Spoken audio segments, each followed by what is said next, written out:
L'info écho avec Capital.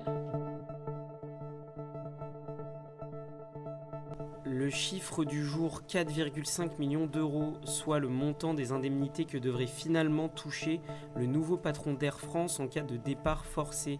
Une somme de 8,5 millions d'euros avait dans un premier temps été évoquée pour le Canadien Benjamin Smith, qui remplace le Français Jean-Marc Janaillac à la tête de la compagnie. L'ancien cadre d'Air Canada touchera plus de 4 millions d'euros par an et débutera officiellement son contrat au plus tard le 30 septembre.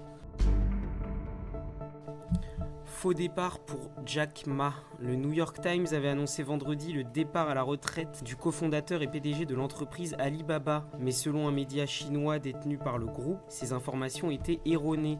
Le milliardaire ne devrait pas quitter la présidence de son entreprise qui compte 85 000 employés. Cet ancien prof d'anglais devenu homme d'affaires devrait à 54 ans conserver son poste tout au long d'une période de transition pas encore définie. Alibaba, un site de vente en ligne à destination des entreprises, est valorisé à plus de 360 milliards d'euros.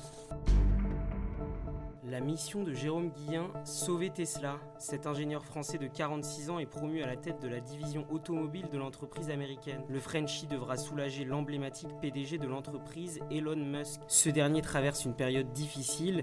Il a fumé un joint d'herbe lors d'une émission télévisée en direct sur Internet. Le milliardaire a également subi la démission de son chef comptable quelques semaines seulement après sa prise de poste. L'action de Tesla avait chuté de 6% vendredi dernier à la bourse de New York.